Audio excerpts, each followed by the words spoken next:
of President Carter lying in repose ended this morning at 7 o'clock. Then at 11, about an hour and 5 minutes from now, there will be a ceremony as President Carter departs the Carter Center. At 12 p.m., about 12:10 exactly, President Carter will receive a 21-gun salute as he leaves from Dobbins Air Reserve Base to fly to Washington, D.C. His casket is set to arrive at 4 p.m. And, that's sort of a floating schedule a little bit depending on the weather issues and certainly travel issues as well at the U.S. Capitol Rotunda. So that's around 4 o'clock. It is there that he will lie in state. This will be followed by remarks by Vice President Kamala Harris, U.S. Speaker Mike Johnson, and the Senate Majority Leader John Thune. That's all at 4:30. Again, that's the schedule right now, but I would imagine this will be floating or sliding just a little bit at this point. Mourners will be able to begin paying their respects inside the U.S. Capitol Rotunda to President Carter, and again, that is at 7 o'clock tonight. All right, we want to go to the Carter Center right now, and we are... we have our Liza Lucas out there, I believe, where we know everything will be shifting coming up here in just a little bit. They'll have a departure ceremony, and we know, Liza, already you've told us more than 20,000 people have shown up in the last couple days. That was a big deal.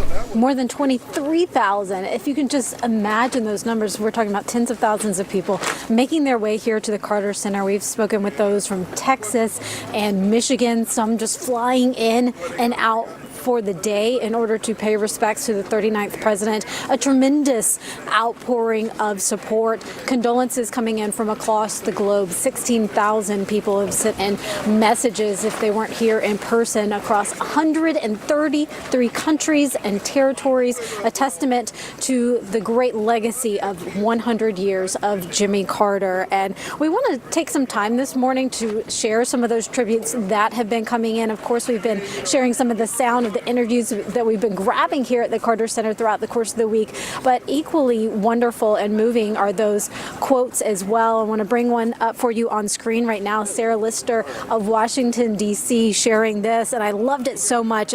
Whatever he touched, she said, brought a depth of integrity, a balm for cynicism, an example of the best humanity can offer. A beautiful testament right there. And this other one from Nepal, again, just showing the reach of President Carter. Adieu, President, humanitarian, peace broker, and ardent bird watcher.